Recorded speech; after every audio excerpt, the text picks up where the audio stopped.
Shalom Yasharala. This is your brother Yazariala from the Northern Kingdom, bringing some edification for you Negro, Latino, and Indigenous who are the biblical Israelites. Before we start, we want to give all praise and honor to Yahweh, Bahasham, Yahweh Shai, Barakatham, Rakakadash, that Yahweh, being the name of the Lord, not Jehovah, or God, or Yah, or Ahaya, it's Yahweh, the creator of all, the Ancient of Days. Bahasham is in the name of, and Yahweh Shai is the one you guys call Jesus or the Christ, technically speaking. And we give double honors to our elders in GMS where we learn this truth. Shalom to the apostles, the bishops, to the men down on the highways and byways doing the 100% truth, laboring day and night. Shalom to you and your households.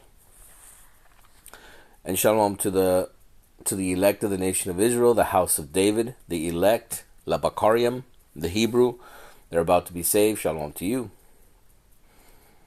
And shalom to the speckled birds among the heathen nations that look like the heathen nations, but return to the house of Israel and are being edified by these videos. Shalom to you. What are we speaking about? A different parable of the kingdom of heaven, because there are many parables or poetic forms that is being said, dark sayings, but there are many examples of the kingdom of heaven. And the kingdom of heaven is promised to a people. And we're going to hear in the parabolic way it is being spoken and decipher it and get some understanding. So we're going to go to the book of James, chapter 2, verse 5.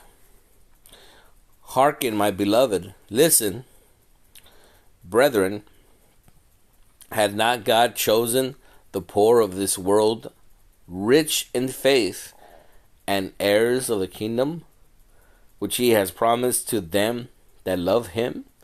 So you have to understand what James, the physical brother of Yahweh Shai, or you would call it Jesus, this is his physical brother. And he was one of the elders of the church. Okay? And he's telling you that the chosen are the poor. Okay? And that time, remember, this is the time of the Roman captivity. So you're going to say, oh, all you have to do is be poor and inherit the kingdom. Not quite that, because he's talking about the children of Israel. Because you have to understand, why are they poor? Because they were being oppressed. Like they're being oppressed today. Nothing new under the sun, being oppressed by the so-called white man. Nothing has changed. Okay? They were oppressed since the time of the Greeks, Romans, and then afterwards what? You have the British, the French, the Dutch, the Portuguese, or more so-called white people, right? Different empires. And now we're being oppressed by the so-called Americans. All right? But they are the same people in different times, speaking different languages, doing the same thing. Okay? Just so you understand that. And he's saying the poor of the world, which are rich in faith. Because the Bible always talks about the devout man, the man that is rich in faith, or rich in spirit. Because that's talking about the Israelites, that even though we don't have physical wealth per se in these kingdoms, we're always rich in spirit. All you have to do is drive around and see where all the churches are at. You're not going to find all the churches in the rich neighborhoods. I'm sorry, you're not. Where are you going to find all the churches? In the hood. In the ghetto. Why? Why are you going to find that there? Because the poor, even though they are poor, you poor, right? They're rich in faith. And these other nations know that. That's why all the businesses are in the hood or the ghettos. That's why they have so many gasoline stations, right?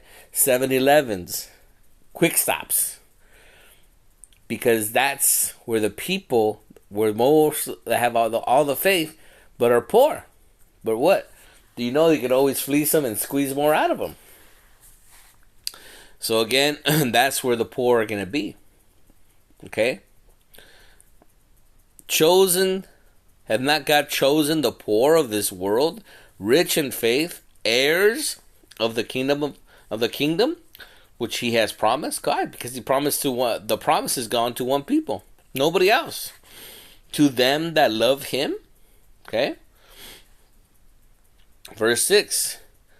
But ye have despised the poor, right? Because you always could hear the parable of the rich man and the poor man.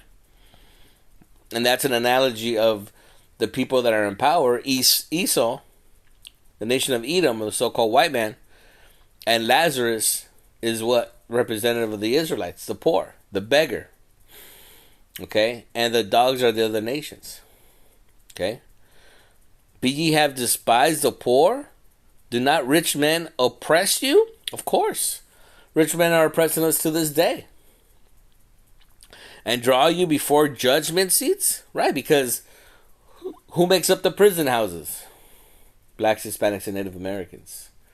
See, this whole system is made to fleece you, to incarcerate you, to take your money, to take your time, to take your resources, and so they can use that what is yours against you. That's what time it is. A lot of people are finding out late in the game already this. But nonetheless, this is who we are. The children of Israel, the oppressed. Let's get another verse to support that.